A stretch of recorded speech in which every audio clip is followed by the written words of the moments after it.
A month before my wedding, a woman I had never met called to tell me I didn't really know the man I was about to marry. I thought the danger was his past. I was wrong. The real betrayal was much closer, and it was wearing my family's voice. My mother and sister didn't want to save me from a bad marriage. They wanted to stop me from leaving the role I'd always played for them. If you've ever had to choose between keeping the peace and keeping yourself, tell me where you're watching from and stay with me for this one. The first time the phone rang, Tessa almost didn't answer. It was 9:14 on a Wednesday night, and her apartment looked like a paper storm had passed through it with purpose. Invitation proofs were spread across the dining table. Ribbon samples sat in a ceramic bowl she usually used for lemons. Her laptop was open to a spreadsheet with 12 color-coded tabs, each one bearing the kind of cheerful title that now felt vaguely threatening: guest count, seating draft, timeline, florist, Chicago move. From the kitchen window, Boston looked wet and metallic. It had been raining since late afternoon, the kind of cold spring rain that made every street lamp outside appear softer and lonelier than it really was. Tessa was sitting cross-legged on the floor with a stack of thank you inserts in her lap, trying to decide whether "we can't wait to celebrate with you" sounded warm or generic, when her phone lit up on the couch cushion beside her. Unknown number, known. She glanced at it once, let it ring twice, then reached for it mostly out of irritation. Hello? For a second, there was only the distant hum of an open line. Then a woman's voice said very calmly, "Are you Tessa Rowan?" Tessa sat up a little straighter.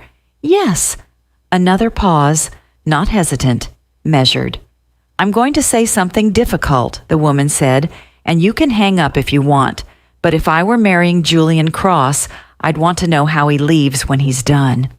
The room did not change exactly, but Tessa felt the shift in it anyway. Her eyes went automatically to the engagement ring lying beside her on the coffee table. Oval diamond, simple gold band, the only expensive thing Julian had ever insisted on buying without a spreadsheet or a philosophical debate. The lamp in the corner kept glowing. Rain kept tapping at the window.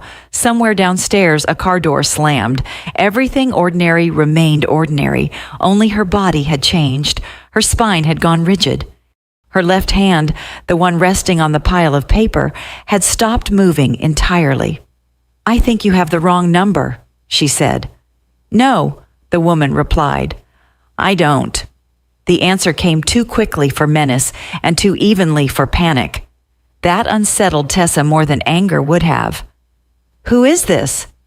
"That doesn't matter yet." "It matters to me." "I'm sure it does." The woman exhaled softly, not quite a sigh. "Look, I'm not calling to scream at you or ask for him back. I don't want him back. But men like Julian are very good at making the end of something sound cleaner than it was." Tessa stood up, though she didn't know why. She crossed the living room and pulled the curtain aside with her free hand, as if the caller might somehow be standing in the rain below, watching. There was no one. She said more sharply now, "If you have something to say it clearly." A beat. "He told you about Hartford?" the woman asked. Tessa frowned. "What?" "Redstone Civic Center, the restoration bid. Winter of 2020. The name hit her like a dropped tray in a quiet room. Julian had worked on that project. He had once complained over takeout Thai food and a rolled-up site plan spread across their kitchen counter that the heating system in the temporary trailer had failed 3 times in 1 week. He had told that story casually months ago, with none of the caution of someone protecting a lie. Tessa tightened her grip on the phone. "Who are you?" The woman ignored the question. "He said he was too decent to disappear," she said, "that he didn't believe in that kind of thing. Then he was gone in increments. A late reply, a canceled dinner, a week of being tired, a month of work is insane right now.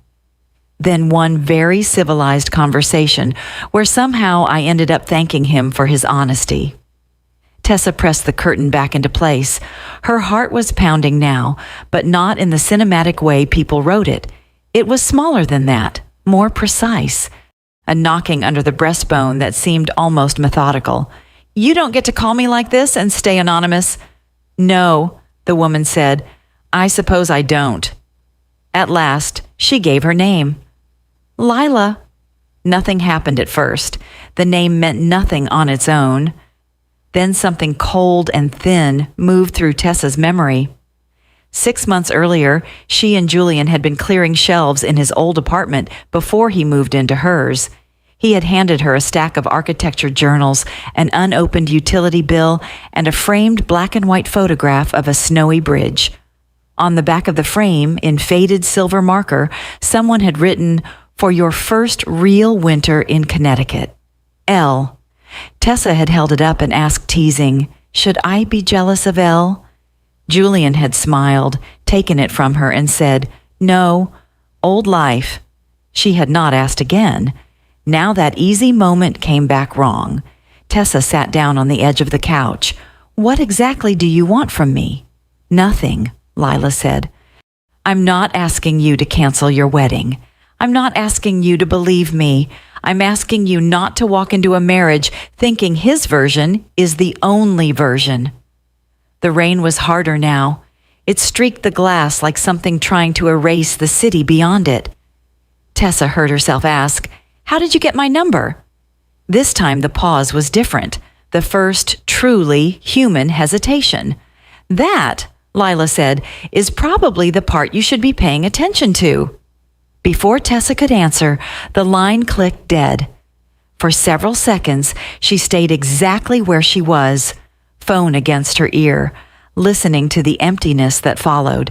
Then she lowered it and looked around her apartment as if expecting the room to reassemble into a shape that made more sense.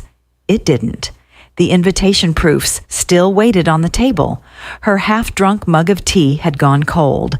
A soft gray bridesmaid fabric swatch hung from the arm of the chair where she'd dropped it earlier.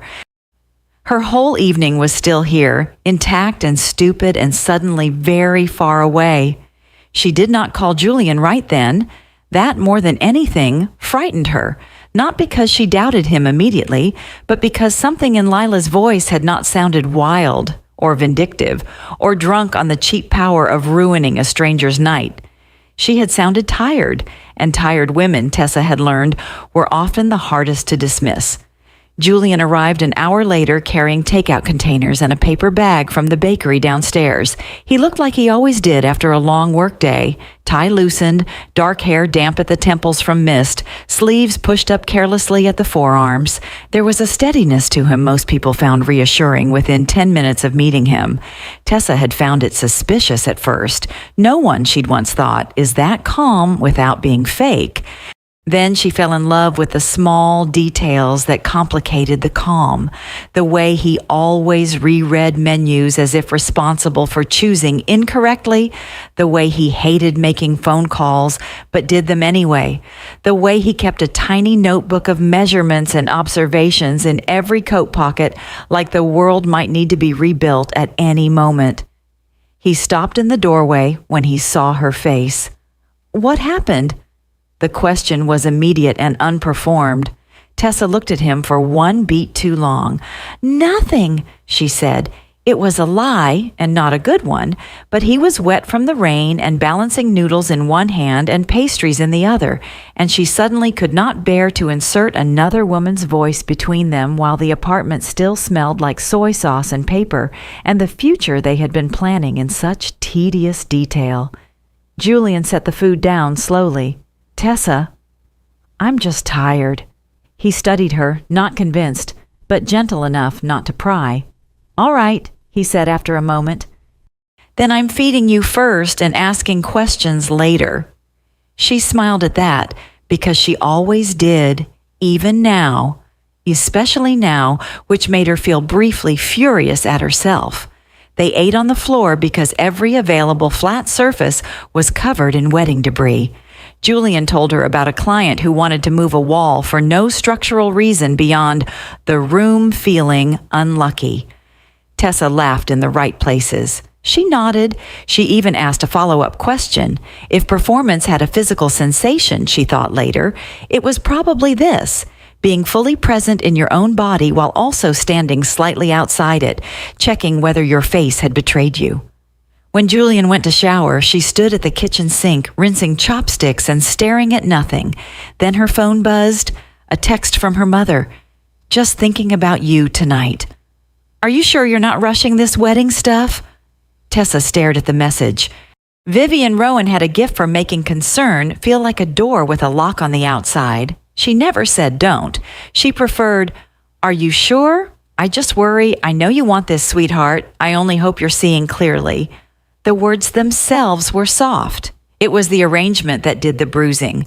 Before Tessa could answer, another message came in, this time from Blair. Random question. "Do you actually know much about Julian's serious exes?" Tessa's breath caught. Not because either text alone meant anything. Families were full of uncanny timing and bad boundaries. Mothers sensed instability where there was none. Sisters asked loaded questions because they were bored, insecure, or both. But this was different. Not proof. Not even accusation. Just pattern.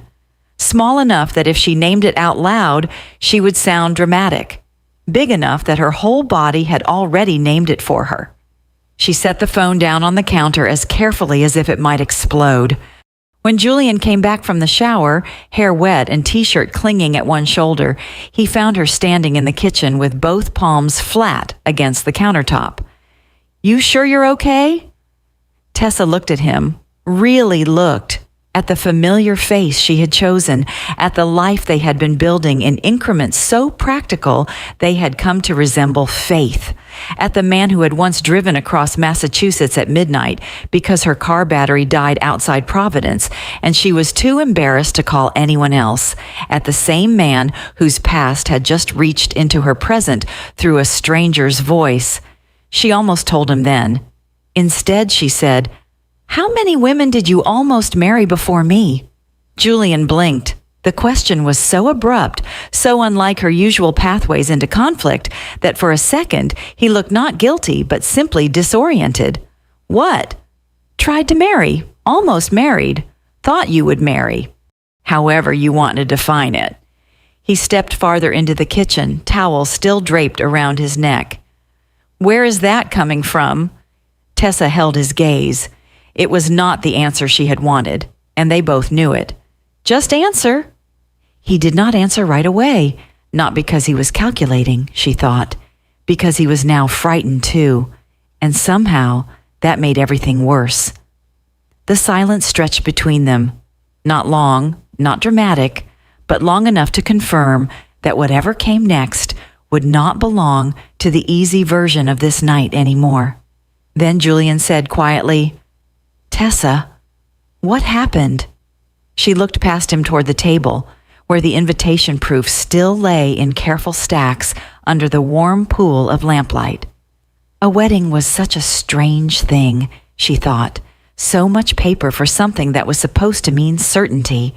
Her phone buzzed again on the counter. Another text from Vivian, then one from Blair. Neither of them opened with love. They opened with worry.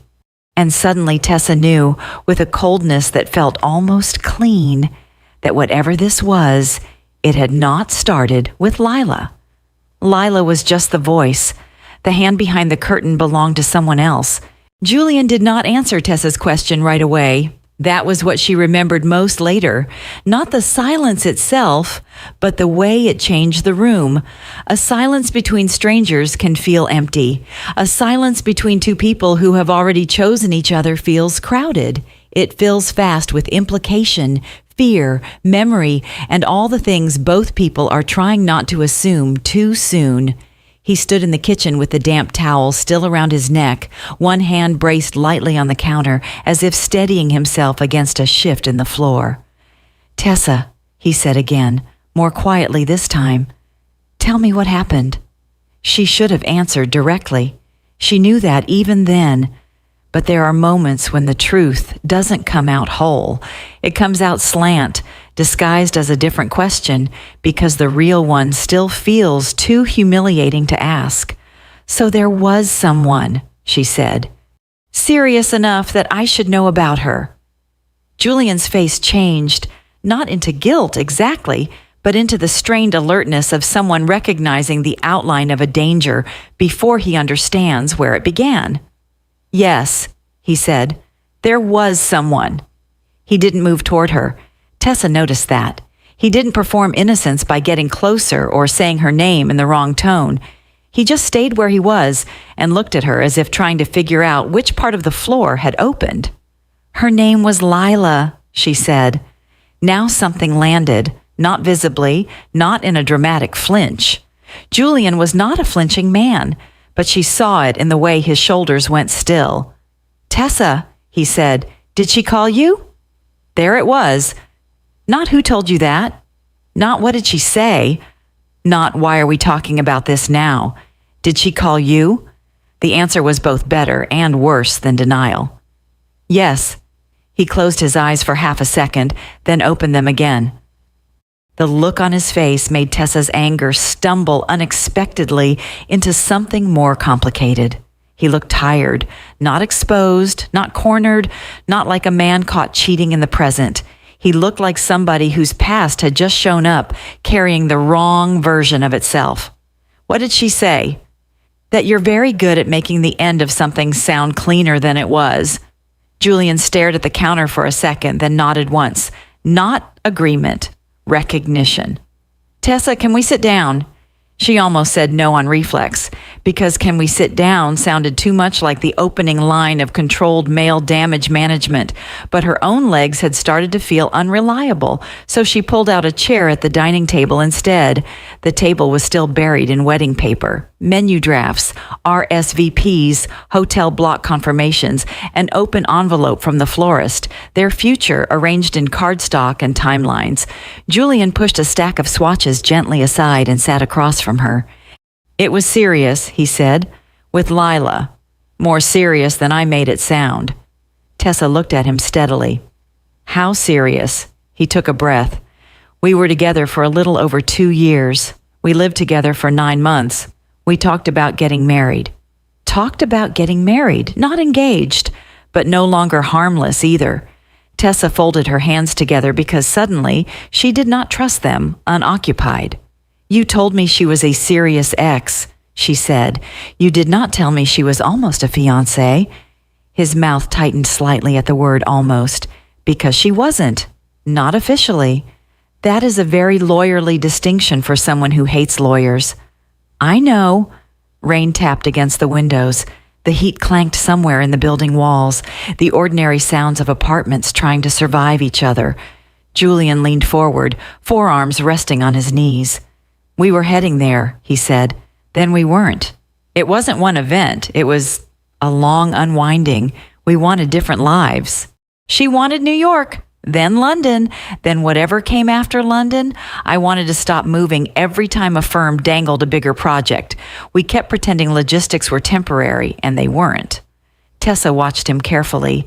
This, she thought, was the problem with decent men. Not bad men. Bad men declared themselves. Decent men often believed that if they hadn't lied outright, they had told enough truth. She said you disappeared in increments. Julian's expression changed again. This time, the shift carried something closer to shame. I handled it badly, he said. Not cruelly on purpose, but yes, badly. The honesty of that irritated her more than defensiveness might have. How? He looked down at his hands. By trying to make it hurt less and making it slower instead. By hoping distance would do some of the work, so I wouldn't have to be the one who said the most painful thing in the room. By thinking I was being careful when I was really being cowardly. The answer was not polished. Tessa could tell because there were places in it he clearly disliked. And when exactly were you planning to tell me all of this? He lifted his eyes to hers. I thought I had. No, you edited it. A small silence passed between them, and this time he didn't try to soften it. Yes, he said. That was the moment Tessa believed him most. Not because the answer repaired anything, because it didn't try to. She should have felt relief then, or fury. Instead, what she felt was the more exhausting sensation of a story becoming harder to simplify. Julian was not innocent. He was also not the version Lila had delivered in 12 controlled sentences over the phone. He was something more frustrating and more human, a man who had told enough truth to feel honest and held back enough truth to create damage later. Her phone buzzed again where it lay face down on the counter. Vivian, then Blair. Neither message was long. Just checking in, sweetheart. You sounded off earlier. If there's anything weird you need to talk through before the wedding, I'm here. Tessa stared at the screen. Julian followed her gaze. Your mother? And my sister. The words came out flatter than she intended. She looked back at him. She didn't just call me out of nowhere, Tessa said. Someone gave her my number. Someone close enough to know the timing. Close enough to know now would do the most damage. Julian sat back slowly. You think you're family. I think this is too convenient. He didn't interrupt. That too, she noticed. Tessa stood up suddenly and crossed to the counter, not because she had somewhere to go, but because the apartment had become too small for stillness. She pressed her palm against the cool edge of the sink and looked out into the rain-dark glass. My mother has been doing this thing all week, she said, not saying anything directly, just soft concern. Questions that aren't really questions. Julian was quiet behind her, and Blair texted me tonight asking whether I know much about your serious exes. Now he stood. Tessa, I know how that sounds. It sounds like timing worth paying attention to. She turned at that. He was standing only a few feet away now, but he hadn't moved into her space. His face had lost some of its color, not because she was accusing him, because he was beginning to follow the shape of her fear and finding it plausible. That made her angrier than she expected. You should have told me the whole thing. Yes. You don't get points for admitting that after she calls me. I know. She hated how few places there were to strike when someone refused to dodge.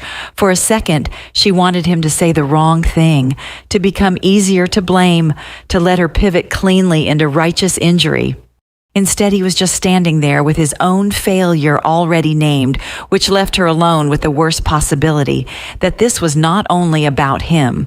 Tessa, he said carefully, what exactly did she mention? Other than Hartford?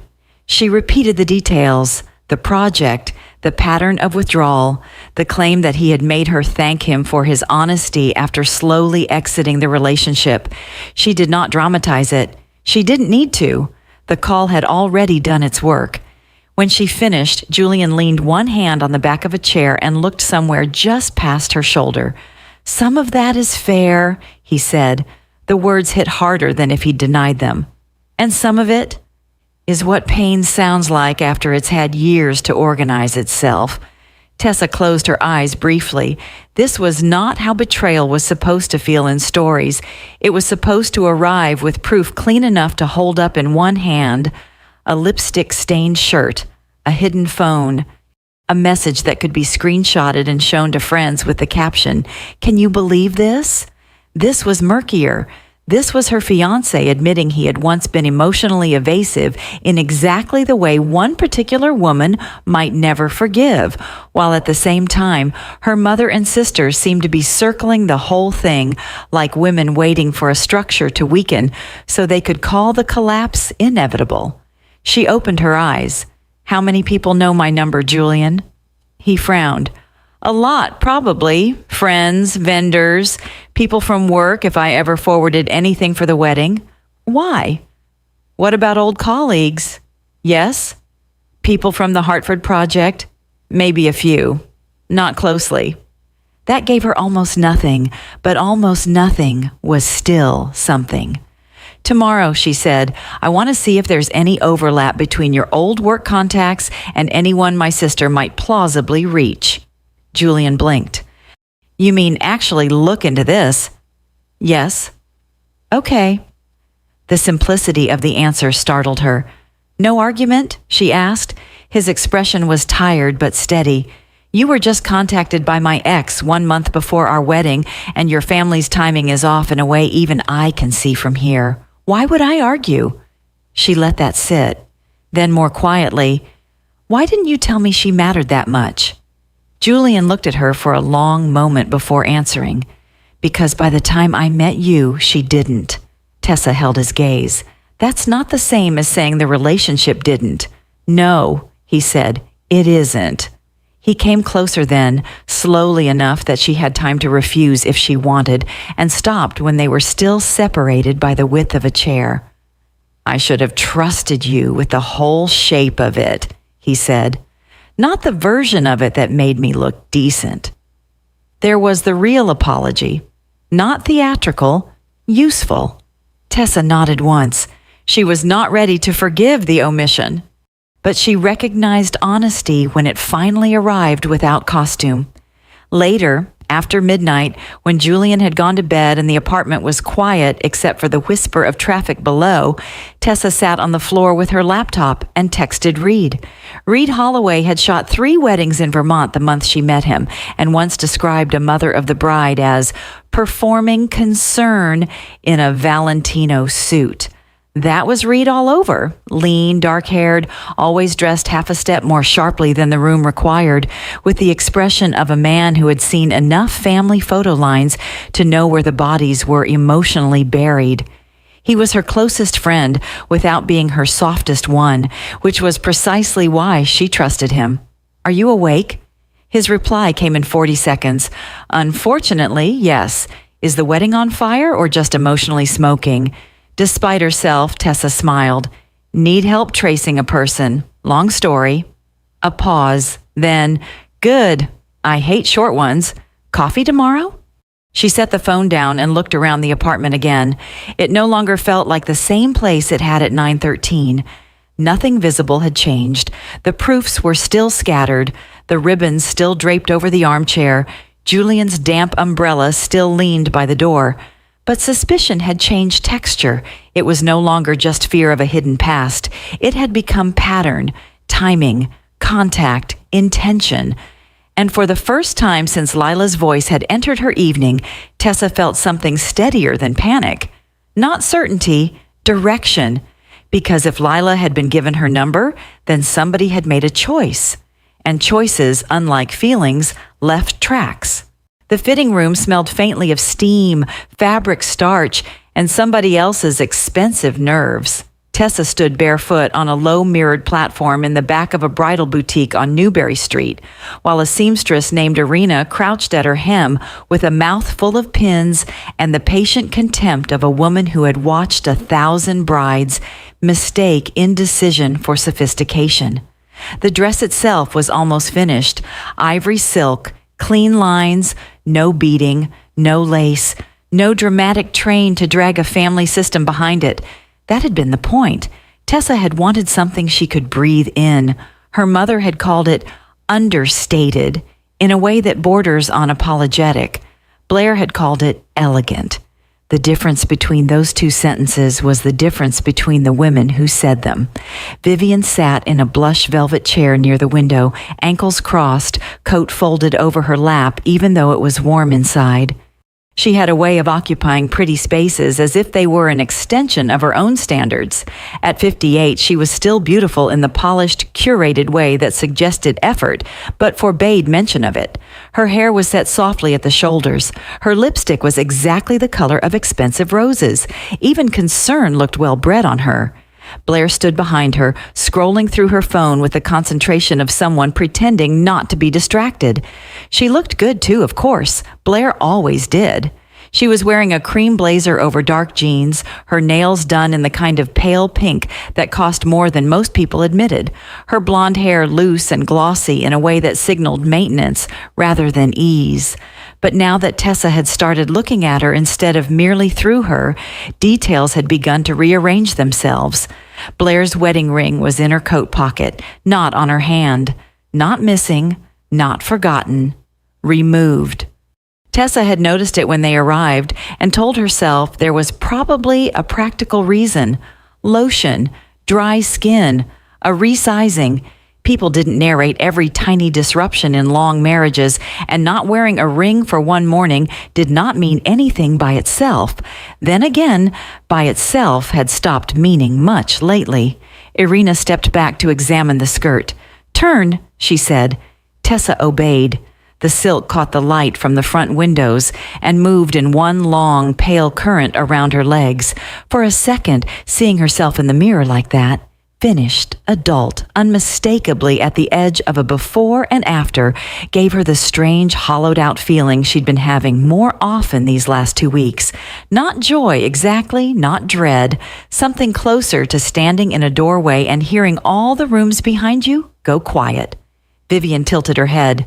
"The back sits well," she said, "though I still think the neckline could afford a little more structure." "It's not the Pentagon, Mom," Tessa said. Irina made a tiny sound that might have been a suppressed laugh. Vivian smiled without showing teeth. "I only mean weddings are one of the few times it's acceptable to look unmistakably ceremonial." Blair finally looked up from her phone.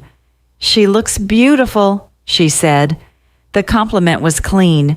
Too clean, maybe. It landed without warmth or poison, which in Blair's case often meant she was aiming for something more complicated than either.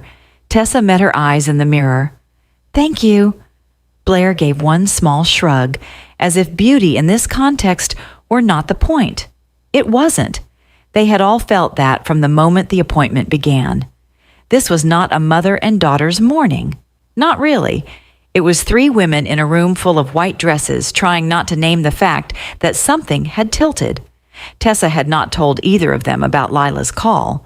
She had not asked yet whether either of them knew a woman named Paige Duval. She had not said outright, "I think one of you reached into my life and put your hand where it doesn't belong."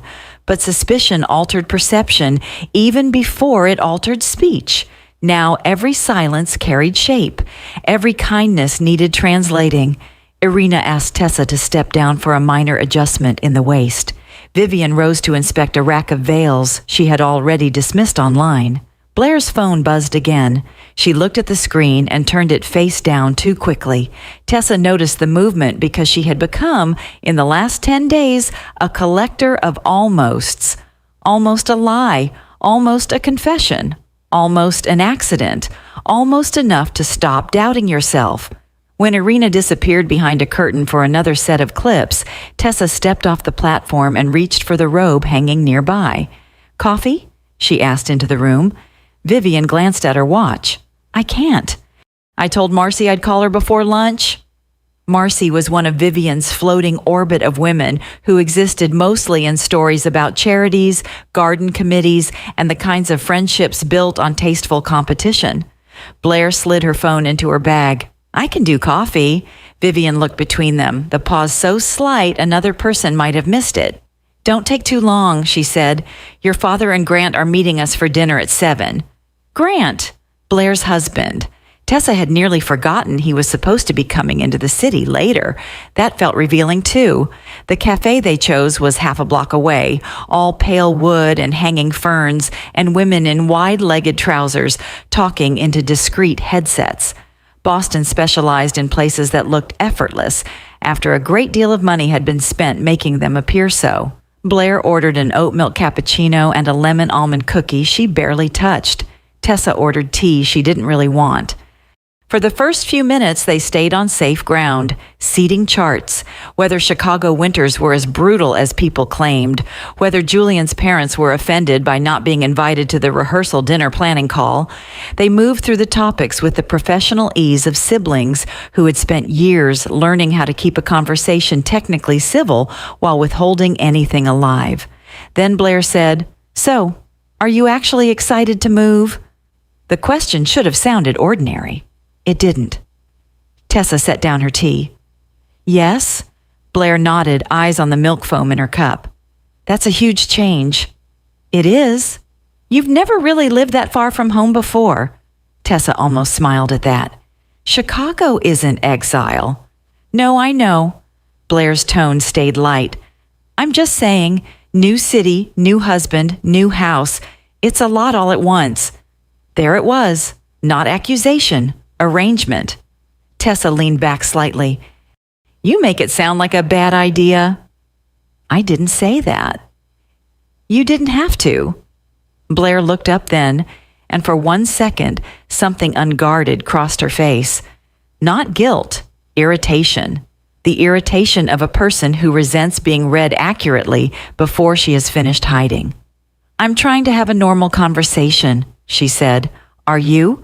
Tessa's voice was still calm. She was proud of that, and also faintly ashamed, because calm had become one of the family dialects. In the Rowan family, nobody yelled until long after the damage was done. First, they framed. They softened. They made the knife look like an heirloom. Blair took a sip of coffee she didn't seem to taste. "I think," she said carefully, "that you've always had the luxury of believing you can start over somewhere else and become a different version of yourself." Tessa went still. The sentence did not belong to the weather of small talk. It came from deeper down. "What does that mean?" Blair laughed once under her breath, but it held no amusement. "It means you still think geography changes the math." "The math of what?" "Of family, of patterns, of how people end up living." Tessa stared at her. Blair looked suddenly older than she had in the fitting room, not physically, structurally, like the scaffolding of her life had become briefly visible through the polish. "Is this about me moving?" Tessa asked, "or about your marriage?" The question landed cleanly. Too cleanly. Blair's fingers tightened around the handle of her cup. Not much, just enough. "There you go," she said. "Straight to diagnosis." "No, straight to the thing you're actually talking about." Blair looked out the window toward the wet sidewalk, where a woman in heels was half running under an umbrella held too low. "You always do this," she said. "Do what?" "Make it sound like if everyone would just be honest for 5 full minutes, life would reassemble around the truth." Tessa blinked. "That is, not the insult you think it is." "No?" Blair turned back, and there it was, that old family voltage, sharper because it had nowhere obvious to go. "You think because you can name a pattern you're somehow outside it. You think moving to Chicago and marrying a man with clean plans and good posture means you're suddenly not made of the same material as the rest of us." Tessa's first instinct was anger. Her second, almost immediate, was something more dangerous. Recognition, not of the words themselves, of the desperation under them. She looked at Blair's left hand on the table, bare, elegant, absent the ring that had once been the centerpiece of her whole adult mythology. "Did you take your ring off before or after you decided to start warning me about marriage?" Tessa asked quietly. Blair's face changed. For once, she had not expected Tessa to notice first. "It was bothering my skin," she said. A terrible answer, thin enough to insult them both. Tessa didn't call it out. She only looked at her sister with a steadiness that made performance harder. "I'm not asking to hurt you," she said, "but something is wrong." Blair's smile came then, but too fast and with none of the softness smiles usually require.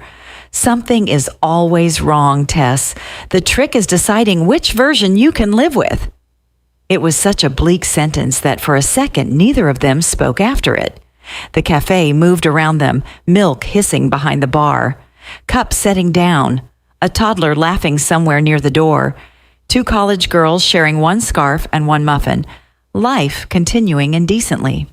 Tessa thought of Blair at 28, glowing at her own engagement dinner in a navy dress with cap sleeves, laughing too loudly at Grant's jokes because everyone in the room had already agreed she was the one who got it right first.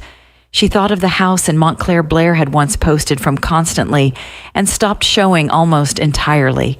She thought of unpaid-looking envelopes tucked under cookbooks at Thanksgiving, the ring, the tension, the way Blair's face hardened every time someone mentioned Chicago, as if the city itself had personally offended her.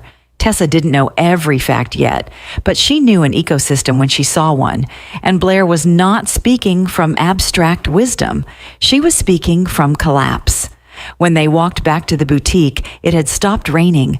The sky over Newbury was the color of a dishwater pearl.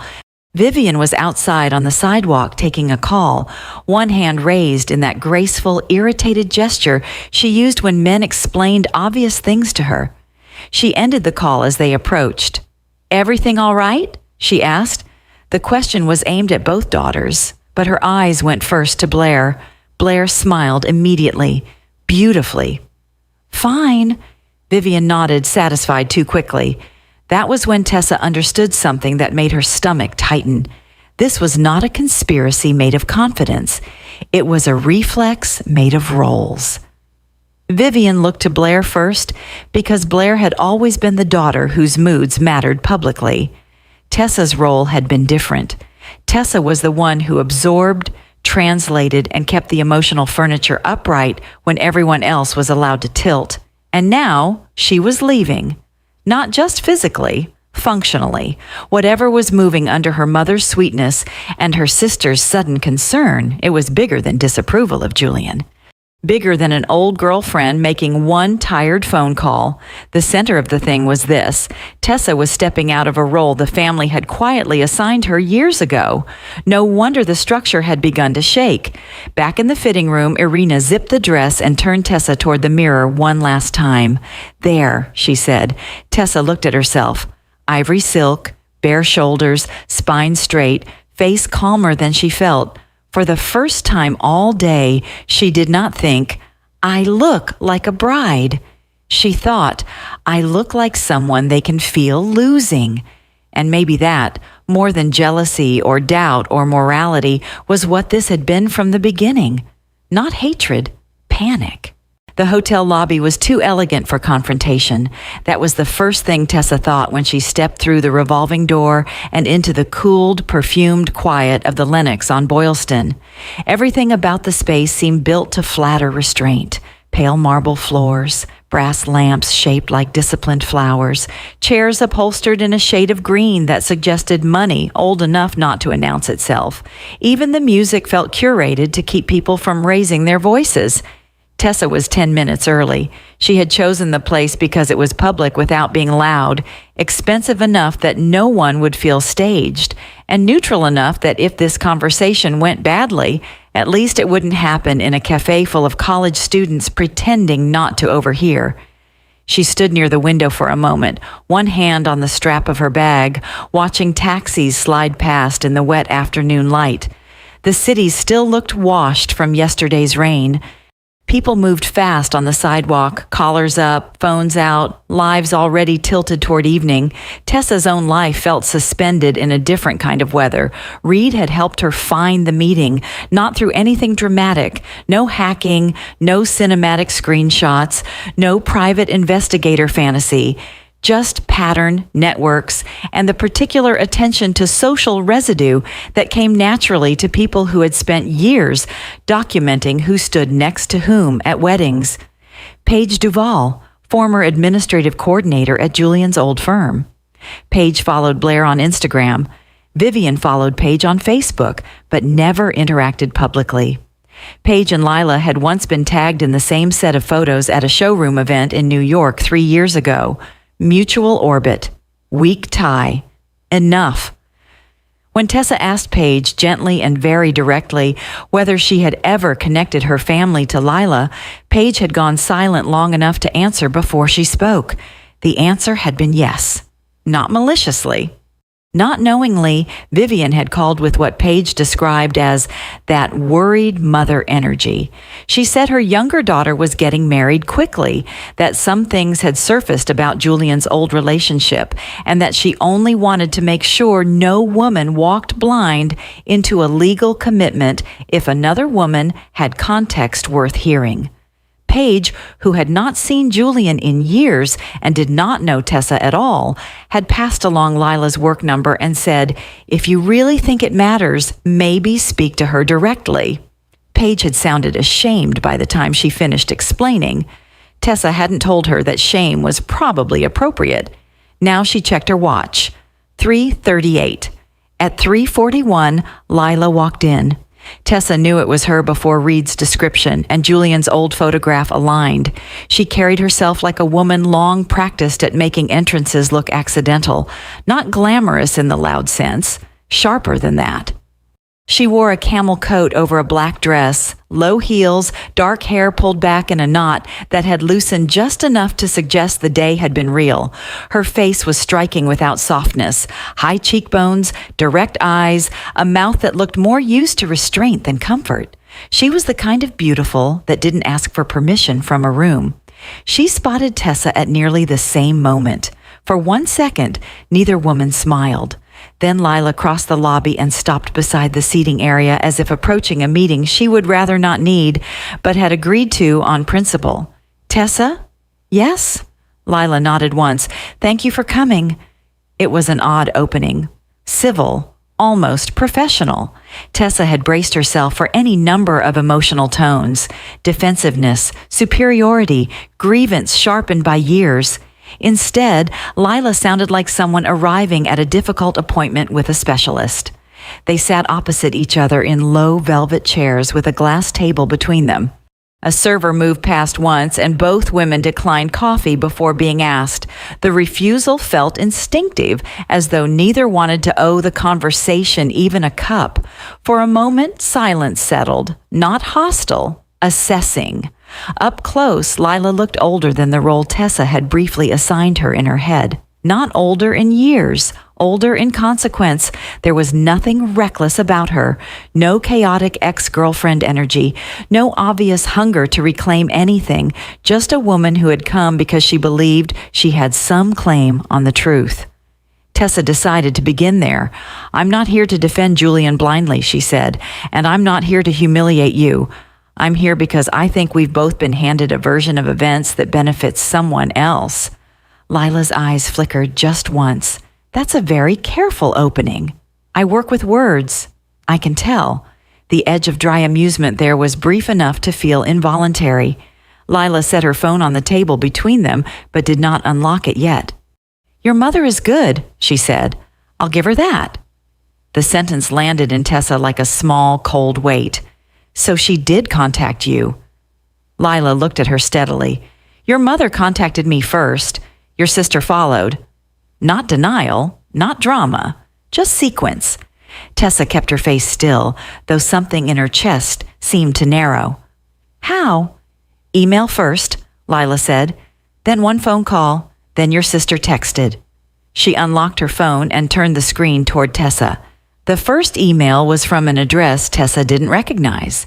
A Gmail account using Vivian's maiden name, and a year that could have been any year at all. The tone was exactly what Tessa had feared. Warm, regretful, female in the way certain women weaponized gentleness when they wanted to seem morally burdened rather than strategically active. "I'm sorry to intrude. I'm reaching out because I would want someone to do the same for my daughter if there were things she didn't know." Tessa read it once, then again. Not one line was explicitly false. That was the horror of it. Vivian never needed an invented story. She needed only arrangement. The right facts in the right order, with enough maternal sorrow around them to make intrusion look like duty. "There were more," Lila said.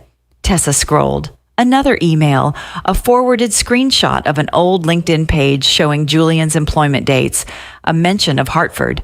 A carefully selected description of Tessa as deeply trusting by nature. Then Blair's texts, which were less polished and somehow more revealing. "I know this is awkward, but you were the last serious relationship before my sister. Mom thinks Tessa doesn't understand how conflict avoidant he can be. No one's asking you to do anything dramatic. Just honesty, woman to woman." Tessa handed the phone back and sat very still. If Vivian had written the script, Blair had played the conversational part, the one meant to make conspiracy sound like concern. "What exactly did they tell you?" Tessa asked. Lila leaned back in her chair. The movement was slight, but it changed the emotional angle of the conversation. Less confession, more testimony. "They told me you were getting married fast," she said, "that you were relocating, that you saw him as stable and safe. They said they didn't think you had the full picture of how he leaves when he doesn't want to be the bad guy." "Did they tell you I asked for this?" "No." "Did they tell you I knew they were contacting you?" "No." Tessa nodded once. Lila watched her with a look Tessa could not fully read yet. Not pity, not triumph, something closer to recalibration. "I should say this now," Lila said. "I'm not in love with him. I'm not trying to break up your wedding because I want him back." "I assumed that." "Did you?" Tessa met her gaze. "No, but I wanted to." That earned the first honest reaction from Lila, A short breath that might have become a laugh in a less tense room. Fair enough. A waiter passed by again. Somewhere near the bar, ice clicked into a glass. A couple in business clothes walked toward the elevators, talking too low to hear. The normality of the lobby made the conversation feel stranger, not smaller. Tessa folded her hands in her lap. Then why did you agree to call me? Lila looked away for the first time, toward the tall front windows where afternoon had gone thin and silver. When someone tells you they're about to watch another woman walk into a cleaner version of what almost broke you, she said, you don't always hear motive first. Sometimes you hear warning. Tessa said nothing.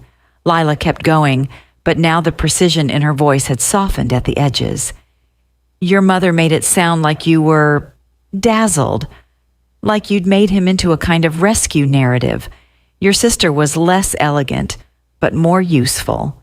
She said you don't ask enough hard questions when you want something to work. She paused. That part, unfortunately, sounded plausible. Tessa absorbed that in silence.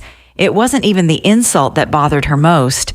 It was the accuracy of how Blair had positioned her, not because it was true in full, but because it was true enough to use.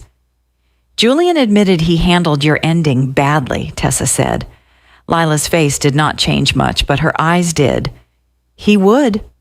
It wasn't contempt, more like recognition sharpened into something irreversible. He said he drew it out because he didn't want to cause pain. Which caused pain, Lila said. Yes. A small silence followed. Not empty. Shared. That was the shift. Tessa felt it happen before she could name it. The conversation had stopped being a rivalry and become something worse and more useful. Two women standing on different shores of the same male flaw, while also beginning to see the female machinery that had tried to turn that flaw into a weapon. Lila reached into her bag and pulled out a folded sheet of paper. I almost didn't come, she said. I almost thought this was beneath me. Tessa waited. Lila slid the paper across the glass table. It was a printout of one of Blair's texts, enlarged for readability. At the bottom, in a message sent just 3 days before the call, Blair had written, "If she marries him and moves, we'll lose her for good." Tessa read it once, then again. The sentence didn't devastate her in the way overt cruelty might have. It clarified. That was somehow colder. Not if she marries him, she'll get hurt. Not if she marries him, she'll regret it. If she marries him and moves, we'll lose her. There it was. Not morality, possession. Tessa set the paper down carefully. They never cared whether you and Julian should have gotten married, she said. Lila shook her head. No. They cared whether I was leaving. Yes. The words stayed between them like a light turned on in an ugly room. For several seconds, neither woman spoke. Then Lila said, more quietly now, I think your mother believed she was justified. Your sister, she hesitated. Your sister sounded less righteous, more desperate. Tessa thought of Blair in the cafe, ringless hand around the cup, saying you still think geography changes the math. Yes, she said, that sounds right. Lila looked at her for a long moment. What are you going to do? Tessa should have had an answer by then. She didn't. I don't know yet. That's honest. It's also inconvenient. Lila's mouth curved very slightly. Most honest things are. When they stood to leave, the air between them had changed again. Not warm, not friendly, but no longer arranged for combat. At the edge of the lobby, Lila stopped. For what it's worth, she said, I don't think Julian is dangerous. Tessa waited. I think he's a man who once mistook gentleness for integrity. Those aren't the same thing, but they're also not the same as cruelty. Tessa nodded slowly. That is, unfortunately, exactly the problem. Lila gave a short, almost rueful laugh. Yes. Then she adjusted the strap of her bag, stepped back into the ordered quiet of the hotel, and added one last thing. Your mother doesn't need lies, Tessa. That's what makes her effective. She only needs enough truth to choose the most damaging order. Tessa watched her walk away toward the revolving door. For a while she remained where she was, one hand resting lightly on the back of the chair she had just vacated, the printout still in her bag, the city dimming beyond the glass. When she finally stepped outside, Boston felt colder than it had an hour earlier, not because the weather had changed, because now she knew exactly where the cold was coming from. By the time the wedding was 5 days away, Tessa had stopped thinking in flowers. The peonies were still confirmed. The table linens were still paid for. Reed had texted her the updated shot list with the kind of dry professionalism that made even emotional catastrophe look like something that could be handled with batteries, backup cards, and a realistic timeline. The venue coordinator kept sending cheerful emails with subject lines like final walkthrough details and so excited for Saturday. Tessa answered them all. She was still functioning. That was the unnerving part. She still remembered to sign off on the rehearsal dinner menu. She still noticed when the calligrapher had misspelled Julian's cousin's last name. She still moved through her agency work with enough competence that no one on her team suspected she had started measuring every conversation in her life against the question of whether it was true or merely polished. Outwardly, everything remained intact. Internally, the center had shifted. She had expected that once the facts lined up, Lila's call, Paige's connection, Vivian's emails, Blair's text, her next step would become obvious. Cancel the wedding, confront everyone, cry harder, pick one clean moral lane and stay in it. Instead, she found herself in a much more adult problem. The wedding was not the thing in danger. She was, not physically, not dramatically, nothing so simple. What felt endangered was something more humiliating to admit: her own ability to step into marriage without carrying her family's method of love in with her. That realization came to her on a Thursday morning while she was sitting on the floor of the hallway between her bedroom and the kitchen, holding a stack of place cards she had dropped for no reason except that her hands had suddenly forgotten how to grip paper. Julian found her there 10 minutes later. He had already showered, already dressed for work, shirt half-buttoned, tie hanging loose around his neck. He stopped when he saw her, and this time he did not ask whether she was okay. Somewhere in the last week, they had both become too honest for that particular fiction. He crouched in front of her instead. "Tessa," he said gently, "what do you need?" The question should not have undone her. It almost did anyway. She laughed once, but it came out thin. A less manipulative family, better instincts, a time machine? He sat down on the hardwood across from her, still in his socks, tie draped like a surrender flag around his collar. "Those all sound expensive." She looked at him then, really looked, at the man who had told her the truth badly at first, and better later, at the man who had not once asked her to hurry up and be done with this. At the man whose instinct, when faced with the possibility that her wedding was now contaminated by family sabotage, was not to protect the wedding, but to protect her. That was when she knew, not what to do yet, but what kind of love she was actually standing in. "I keep thinking," she said slowly, "that if I just get through the ceremony, everything after will settle." Julian said nothing. "Which is insane," she went on, "because that's exactly how I grew up. Just get through dinner. Just get through the holiday. Just get through this week without upsetting anyone. Make it to the next clean-looking moment and pretend the thing under it doesn't count." He leaned his forearms on his knees. "And do you want that wedding?" he asked. She frowned. "What?" "That version. The one where we get married on schedule in the right clothes with the right flowers while everybody around us acts like this didn't happen because the pictures will look cleaner if they do." The question landed with an accuracy that felt almost brutal. Tessa looked down at the scattered place cards between them. Vivian, Blair, Julian's parents, Nora Bell, Table 7, Table 9, people reduced to names in script and assigned proximity. "No," she said. Julian nodded once. "Then we don't do that." The simplicity of it made her angry first, not at him, at how impossible it would have been for someone in her family to say something that clean without attaching a debt to it. "You're saying that now," she said, "but what if I decide to postpone or shrink it or call the whole thing off for a month because I can't walk into it with this hanging over me?" "Then we do that." "What if your parents think I'm unstable?" "Then they'll be wrong." "What if—" "Tessa," his voice did not rise.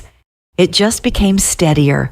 "I am not marrying you because I need this particular Saturday preserved at all costs. I am marrying you because I want a life with you. If the wedding has to change so you can walk into that life without swallowing poison to make everyone else comfortable, then the wedding changes." For a second, she couldn't speak. Her family always made love sound like maintenance, like endurance, like taking damage elegantly so the larger structure could remain presentable. Julian, with one sentence, had made it sound like safety. That frightened her almost as much as the sabotage had, because safety had a way of exposing what you used to call normal.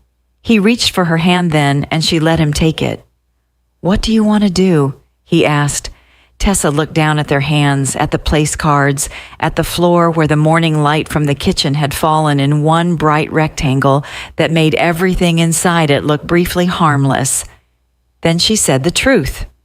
"I don't want a beautiful wedding built on denial." He didn't smile at that, didn't congratulate her for clarity, didn't mistake the sentence for healing. "Okay," he said, "then what needs to happen first?" That question stayed with her all day. Not what was fair, not what would look strong, not what would punish Vivian or expose Blair or vindicate Lila. What needed to happen first? By late afternoon, she had the answer, and like most real answers, it was less satisfying than fantasy and more useful than collapse. She called Reed first. His studio occupied the second floor of a converted brick warehouse in South Boston that smelled faintly of coffee grounds, printer ink, and old light stands warming under use. The place was mostly one large room with white walls, rolling racks, a couch that looked chosen for clients and broken in by friends, and one glass-partitioned office in the back where Reed kept contracts, batteries, and, Tessa suspected, a private reserve of judgment. He was editing engagement photos when she arrived, one foot tucked under his chair, wire-rimmed glasses low on his nose. He looked up as she came in, took one glance at her face, and closed the laptop without comment. Reed Holloway had the kind of face people assumed was severe until he said something kind and ruined the illusion. Narrow build, dark hair that never seemed to decide whether it wanted to cooperate, clothes that managed to look accidental despite being expensive enough not to be. He had spent years photographing families at their most curated and therefore trusted posed emotion, less than most priests trusted confession. "You look like someone who has moved from panic into logistics," he said. "That's exactly how I feel." He gestured toward the couch. "That stage is usually more productive." She sat, told him everything, not the broad version, the real one. Lila, Paige, Vivian's wording, Blair's text, Julian's offer to postpone, the horrible possibility of still showing up Saturday in a dress while everyone quietly performed innocence for the photographer. Reed listened without interrupting, one ankle crossed over the other, fingertips steepled against his mouth at one point in a way that meant he was editing her reality for structural soundness, not doubting it. When she finished, he said, "You know this can't stay abstract." "I know. You need them in a room." "I know. Do you want me there as your friend or as your witness?" The question was so Reed it almost made her smile. "Both." "Good, because I'm excellent at holding a camera and a grudge at the same time." She did smile then, briefly, and the relief of it felt almost criminal. "I'm serious," she said. "I don't want this to become a spectacle. I don't want anyone saying later that I was hysterical or that I ambushed them or that I misunderstood." Reed nodded. "Then don't make it a confrontation. Make it a clarification with attendance." That was why she loved him. He always found the sentence that cut away the theatrical version of pain and left the useful one. By evening, she had called Nora Bell. Nora was her mother's cousin, technically, though aunt had always been the family convenience title because Nora refused to play the age game with anyone. She lived alone in Cambridge in a narrow townhouse full of first edition novels, overwatered ferns, and the kind of bourbon people only drank neat if they had spent a great deal of time becoming unimpressed by other people's money.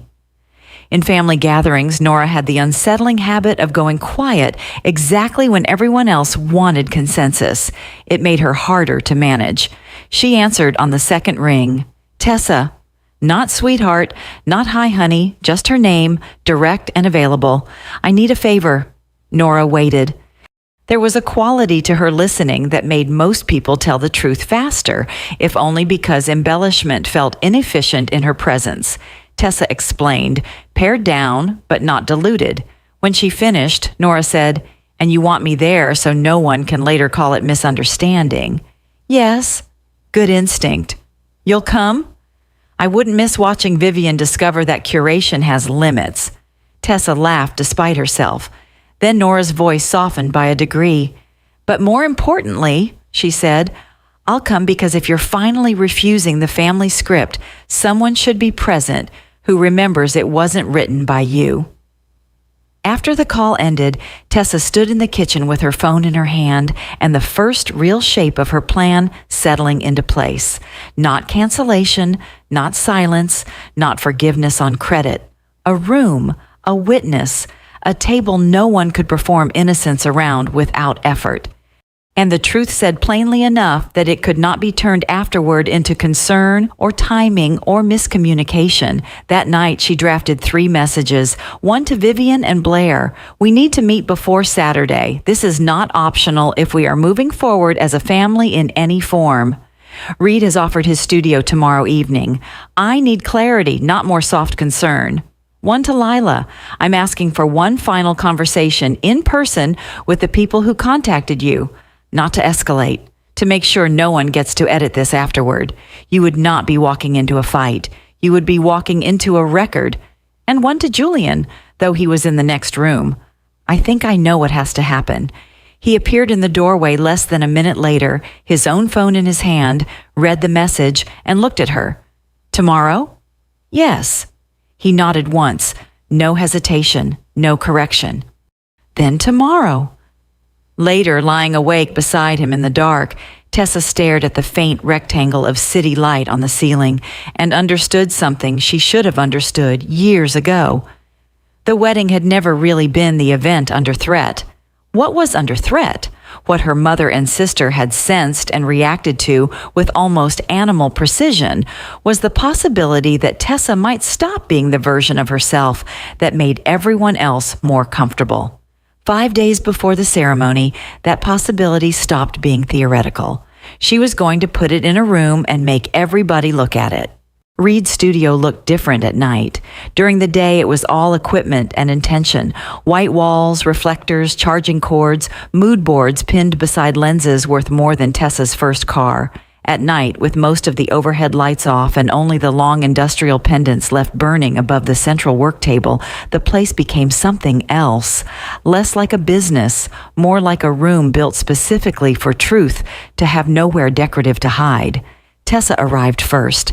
Not because she wanted to, but because she needed the extra minutes to let her body understand what her mind had already decided. She stood beside the long oak table at the center of the room and watched her own reflection float faintly in the dark window panes. South Boston, beyond the glass, was all red tail lights and wet brick. It had rained again, lightly this time, just enough to make the streets shine and the cold feel personal. Reed came out from the back office carrying a stack of legal pads and a glass pitcher of water no one was likely to touch. "You look calm," he said. "I am calm." "That worries me more than if you were shaking." Tessa almost smiled. He set the pads down and adjusted one of the hanging lights lower over the table. "Still sure you want them all in one room?" "Yes." "Good," he said, "because they're all on their way." Julian arrived a few minutes later in his dark coat, tie gone, sleeves rolled once as if he had tried to dress for seriousness and then given up on symbolism halfway there. He crossed the room without speaking and kissed Tessa's temple, not her mouth. The gesture was so small and so precise that it nearly undid her. It said, "I'm here," without performing ownership over the moment. Nora Bell came next, bringing cold air and the faint smell of wintergreen gum. She wore a charcoal wool coat over black trousers and a rust-colored scarf, knotted like she'd tied it in a cab and not thought about it again. Nora was in her 60s, but age did not sit on her softly. It sharpened her. Silver hair cut close to the jaw, amused eyes, posture too straight to be accidental. She looked like a woman who had spent years disappointing the right people and come away healthier for it. She took one look at the room and said, "Well, if your mother dies in here, I'd prefer not to be quoted." Reed handed her a bottle of water. "That's the spirit." At 7:12, Lila arrived. She stepped in with the contained wariness of someone who had agreed to attend a hearing, not a reconciliation. Tonight she looked less polished than she had at the hotel, which made her seem more trustworthy, not less. Dark sweater, tailored trousers, hair pulled back without ceremony. Her face held the fatigue of a person who had spent the day deciding whether dignity and participation could coexist. "Tessa, thank you for coming." Lila looked at Julian once. No drama, no collapse, just acknowledgement. Then she chose the chair farthest from him and nearest the edge of the table, like someone preserving the option of leaving without spectacle. Vivian and Blair were last. Of course they were. They entered together in a way that made Tessa understand, all over again, how much of family power was choreography. Vivian moved first, coat belted, expression arranged into composed concern. She had chosen navy tonight, which made her skin look luminous and her disapproval more expensive. Blair followed half a step behind in a black blazer and cream blouse, her face set in that brittle stillness Tessa had come to recognize as the outward shell of private panic. Neither of them had expected Lila. That much was clear. Vivian recovered first. Her surprise only lived on her face for half a second before it dissolved into maternal restraint. "Tessa," she said softly, "this is unnecessary."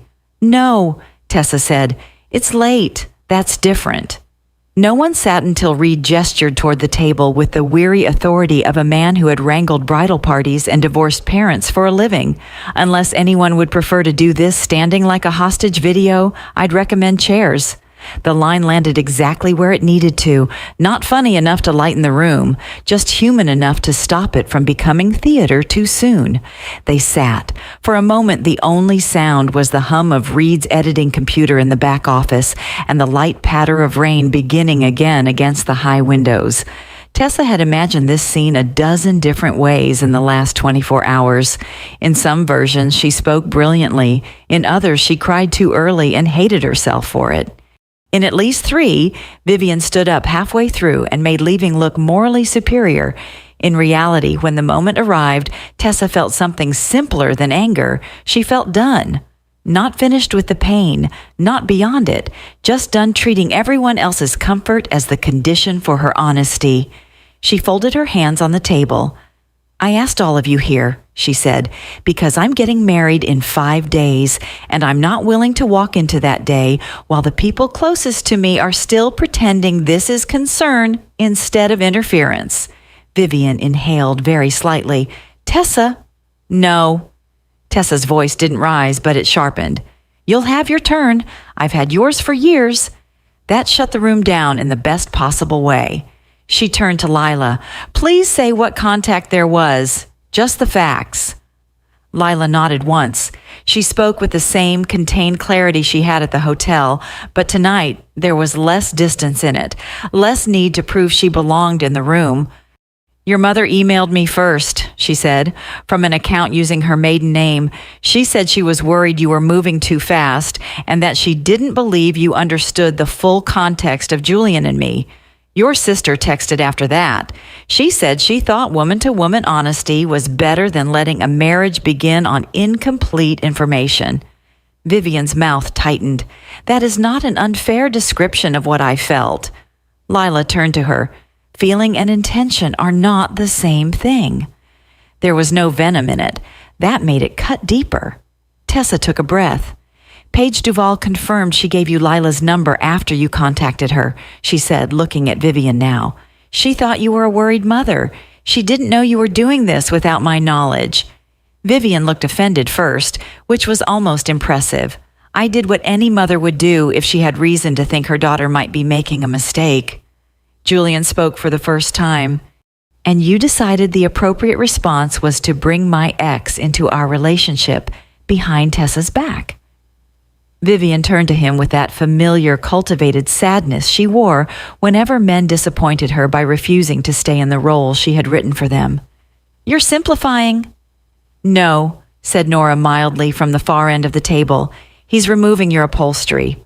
Blair's head turned sharply toward her. Can we not do this with commentary? Nora lifted one shoulder. I've been silent at enough family tables to earn a little commentary. Tessa almost felt grateful for the interruption. It cracked the rhythm Vivian preferred, the one where she gathered moral ground simply by sounding more wounded than everyone else. Reed slid a folder toward the center of the table. Inside were printed copies of the emails, the texts, and the timeline Tessa had put together with his help. Nothing sensational. That was the point. The plainness of it made it harder to dismiss. Tessa looked at her mother. You told Lila I was deeply trusting by nature. Vivian did not deny it. You are. You told her I didn't ask hard questions when I want something to work.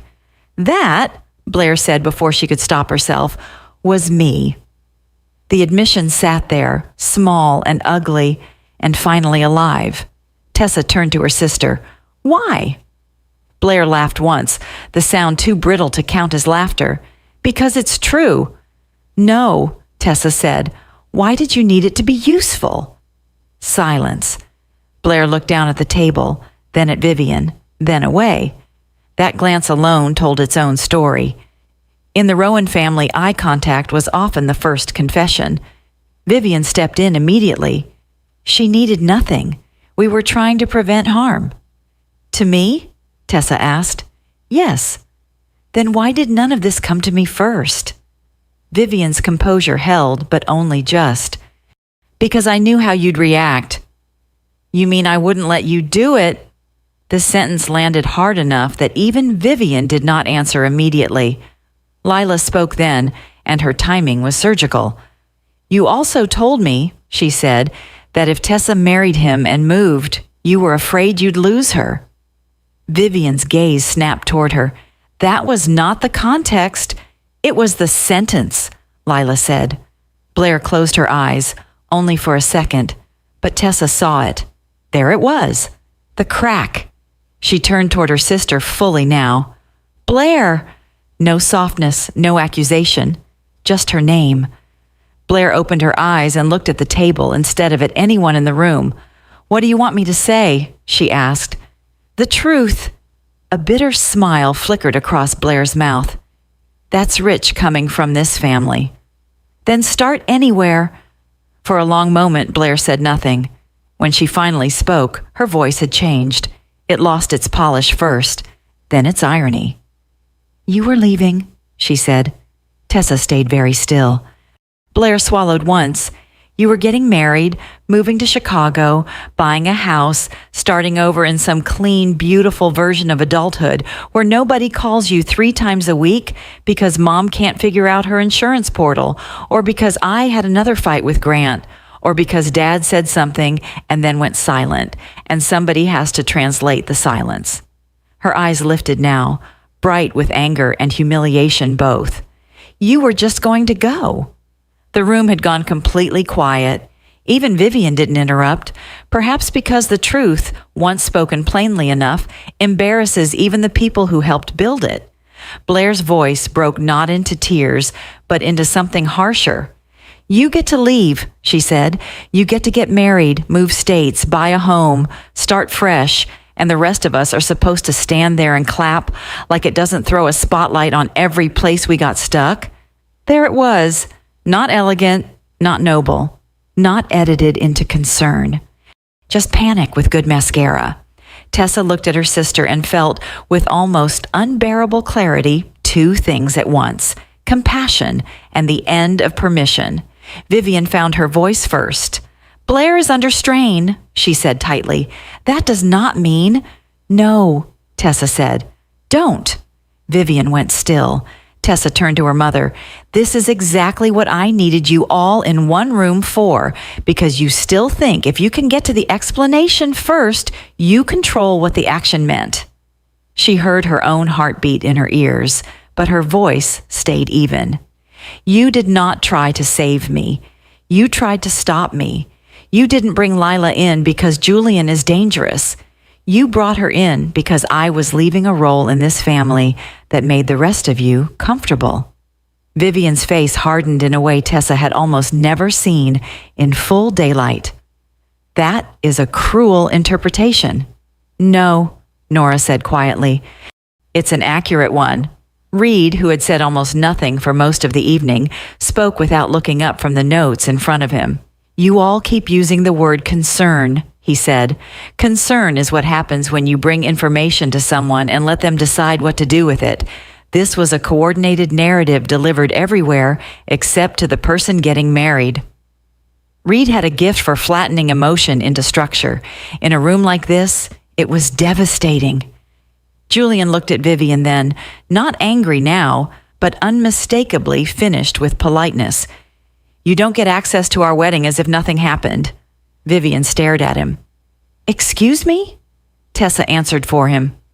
"If this wedding still happens, and it will only happen if it can happen honestly, then no one in this room enters that day under the illusion that you still have authority over me."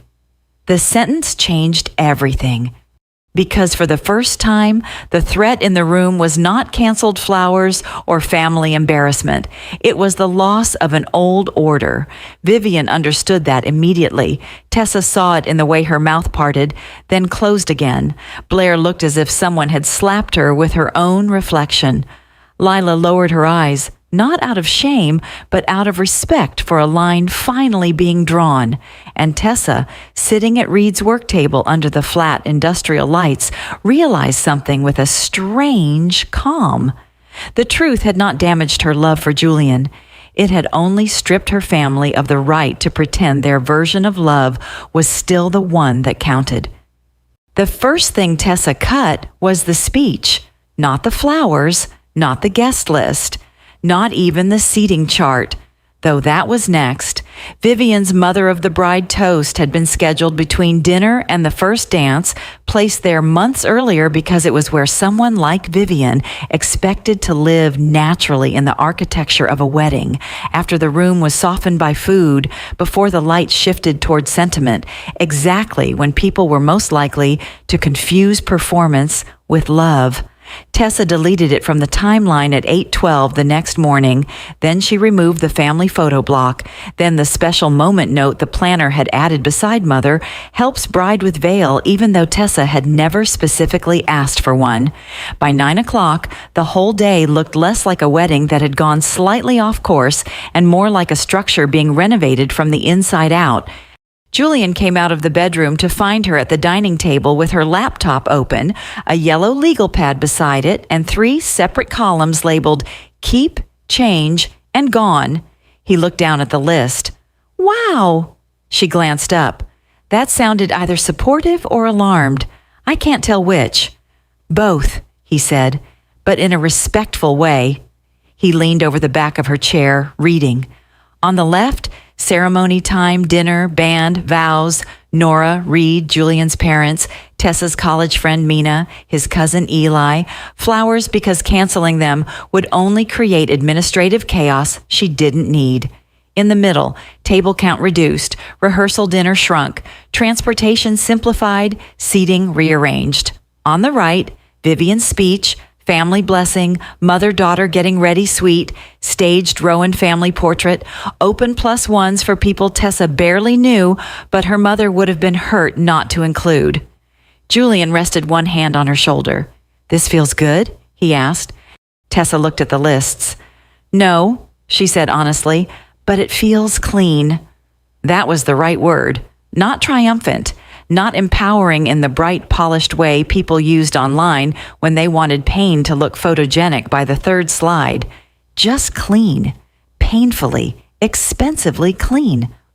By noon, they had called the planner, the venue, the band, and Julian's parents. His mother, Elise Cross, received the update with the composed concern of a woman who had once chaired hospital fundraisers and therefore knew how to ask emotional questions while sounding like she was confirming linen delivery. She was tall, silver-haired, and had the unnerving ability to make a person feel both cared for and mildly interviewed at the same time. Tessa had never fully relaxed around her, though not for any sinister reason. Elise was simply one of those women who had become competent so early that it calcified into atmosphere. When Julian explained that the wedding would still happen, but in a reduced and more private form, Elise listened without interrupting. Then she said, "Do you need support or discretion?" The question was so exact it made Tessa close her eyes for a second. "Mostly discretion," Tessa said. "All right," a beat. "And support, if that changes." No wounded mother of the groom energy, no veiled anxiety about reputation, just a recalculation and a decision not to burden them with herself. Tessa was startled by how much easier that made everything. By contrast, Vivian's response came in layers. First a text, "I think everyone needs a little time to cool down before permanent decisions are made." Then a voicemail, "Sweetheart, I hope you're not doing anything drastic out of hurt." Weddings have a way of magnifying temporary feelings. Then, an hour later, the sentence Tessa had expected from the moment she redrew the day. You can't seriously mean to exclude your own mother from the emotional center of your wedding. There it was. Not, "Are you all right?" Not, "What do you need?" Not even, "I'm sorry you're hurting." The emotional center, as if the wedding were a territory and Vivian had been wrongly stripped of land. Tessa stared at the message for a full minute before replying. "I'm not excluding you from the wedding. I'm removing roles that no longer feel honest. That decision is final." She sent it before she could edit herself into smaller language. Blair, more predictably, went silent. That silence lasted almost 2 full days. It unsettled Tessa more than the voicemails had. Blair's silence was never absence. It was fermentation. It meant something inside her was turning over without witness. On Friday evening, Lila's letter arrived, not by mail, by email, with the subject line simply, "For Saturday." Tessa opened it alone in the kitchen while Julian took a work call in the other room. The apartment smelled like takeout sesame noodles and fresh toner because Reed had dropped off updated ceremony cards an hour earlier. Outside, Boston was in that late spring phase where the air felt undecided and every passing siren sounded louder after dark. The letter was short, not polished, not sentimental, not written for admiration. "Tessa, I won't be there, and I don't think I should be. But I wanted to say this plainly. I let an old hurt of mine become useful to people whose motives had nothing to do with healing. That part is on me. For what it's worth, I think Julian loved me badly once and loves you differently now. I hope that difference proves to matter. I also hope your wedding belongs to the 2 people inside it, not to the family system standing around it." Lila Tessa read it twice, then a third time, slower. There was no groveling in it, no self-cleansing, just accountability written at adult volume. She forwarded it to no one. She printed it instead, folded it once, and slid it into the back pocket of her notebook. Saturday came clear and cold. The ceremony was still held at the original venue, a renovated carriage house north of the city with white beams, stone flooring, and gardens that had been designed to photograph better than they bloomed. But stripped of excess, the place looked different. Less expensive, more honest. Or maybe that was only Tessa. Reed met her at the side entrance at 11 with 2 cameras slung across him and the expression of a man who had accepted that documenting beauty and emotional instability on the same day was his professional niche. "You look like someone who slept 3 hours and earned all of them," he said. "That obvious? To me, yes. To everyone else, you just look expensive and mildly murderous." He adjusted the collar of her robe with quick, practiced fingers. Today he wore black from neck to ankle, as photographers so often did, but Reed always managed to look less invisible than the uniform intended. There was a dryness in him that did not conceal loyalty so much as keep it from becoming embarrassing. "Any fresh disasters?" he asked. "Mom sent flowers to the bridal suite with no card." "That is so on brand it almost deserves points." Nora intercepted them. "Then all is not lost." Tessa smiled despite herself. Nora arrived 20 minutes later carrying a garment bag in one hand and a paper cup in the other. She took one look at the getting ready room, smaller than originally booked, no mother of the bride staging, no extra attendants orbiting for emotion, and nodded in approval. "This," she said, setting down the coffee, "already looks less haunted." Tessa laughed, and the sound felt different from all the ones she had forced in recent weeks. Not happier exactly, but less borrowed. The ceremony itself was smaller by nearly half. No public explanation had been given. Invitations had quietly shifted. Some people had been told there were last-minute changes. Some had simply not been called again after the first wave of family assumptions collapsed.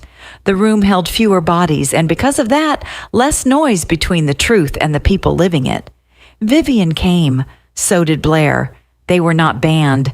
That had never been the point, but their place in the day had changed so thoroughly that Tessa felt it physically when they entered. No suite access, no special involvement, no role-bearing flowers, no speech cards, no positioned softness. They sat in the third row on the left, no longer central enough to dictate the emotional camera angle of the event. Vivian looked magnificent in pale gray silk and pearls, which somehow made the distance between appearance and reality feel almost theological. Blair wore deep blue and kept her hands folded so tightly in her lap that even from across the room, Tessa could see the effort of containment. Neither woman approached her before the ceremony. Tessa appreciated that more than she could say. When the music began, she did not walk in on her father's arm. There had been a time, years ago, when she imagined she would.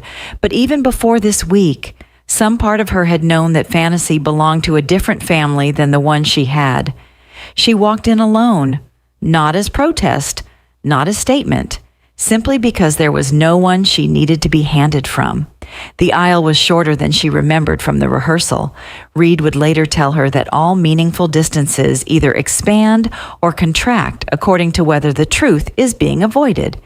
Julian stood waiting beneath the beams in a dark suit that made him look exactly like himself.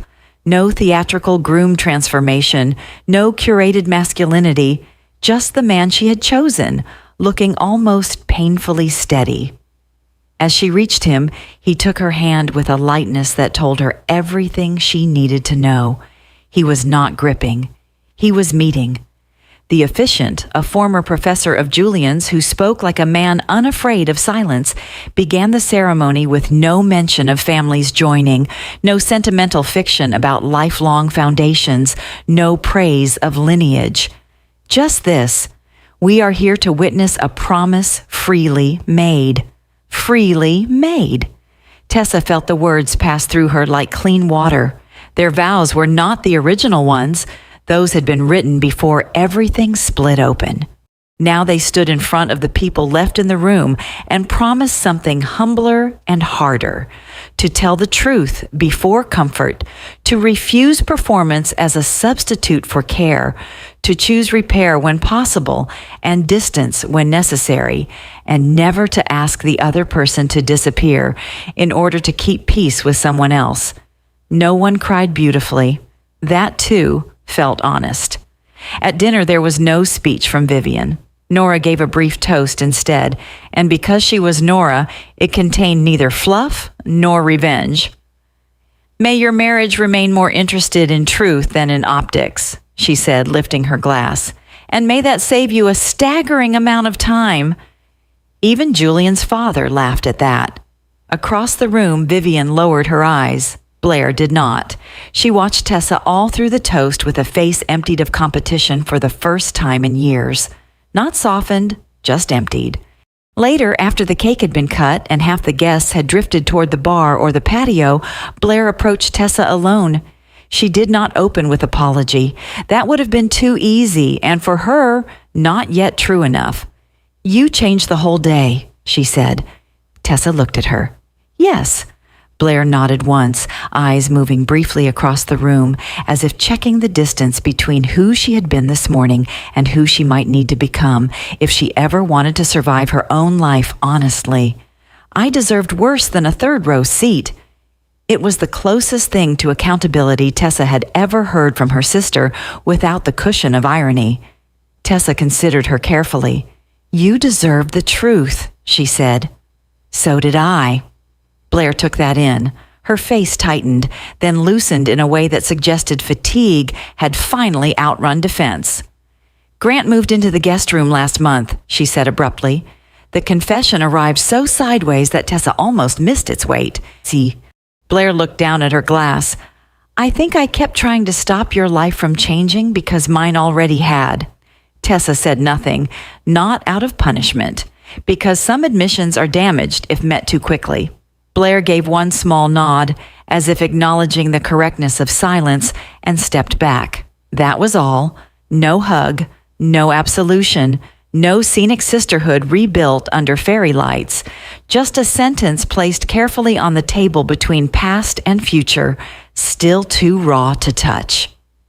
3 months later in Chicago, Tessa unpacked the wedding cards in their new apartment while Julian argued with a bookshelf in the next room.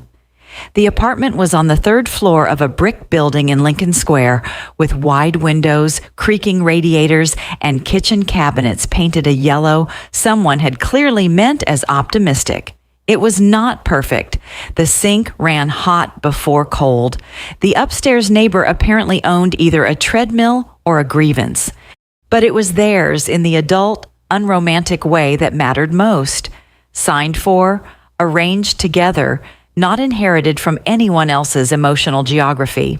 Tessa sat cross-legged on the floor beside an open box and slid their ceremony program into a cloth-bound notebook where she had also tucked Lila's letter, Nora's toast, and the small card Reed had left on the breakfast table the morning after the wedding. "For the record, you looked like yourself." That was the win. She smiled and smoothed the page flat. Her phone buzzed on the couch. Vivian, not a crisis this time, not even a guilt-draped question. Just a link to an article about kitchen tile trends with the message, "Thought this might help." No pressure. It was such a modest text that Tessa stared at it for a moment before setting the phone back down unanswered. Not because she was punishing her mother, because not every opening required immediate entry anymore. From the other room, Julian called, "Do we own a screwdriver or do we just own hope?" Tessa laughed. "Second drawer by the stove." As she stood, she glanced once more at the notebook on the floor. The wedding had not saved itself. She had, not by preserving every relationship, not by winning beautifully, not by proving she was the better woman in a room built for judgment, but by refusing to confuse family loyalty with self-abandonment. That, she thought, had been the real vow all along. What this story reminds us is that love is not proven by how much pain you can quietly carry for other people. Sometimes the most honest thing you can do is stop protecting a pattern that has been hurting you for years. In everyday life, not every family will understand your boundaries when you first set them. That does not make those boundaries wrong. It may simply mean they were overdue. If this story stayed with you, share your thoughts in the comments. And if you enjoy grounded, emotional stories like this, subscribe and stay with us for the next one. Wherever you are tonight, I hope you find the courage to choose peace without abandoning yourself.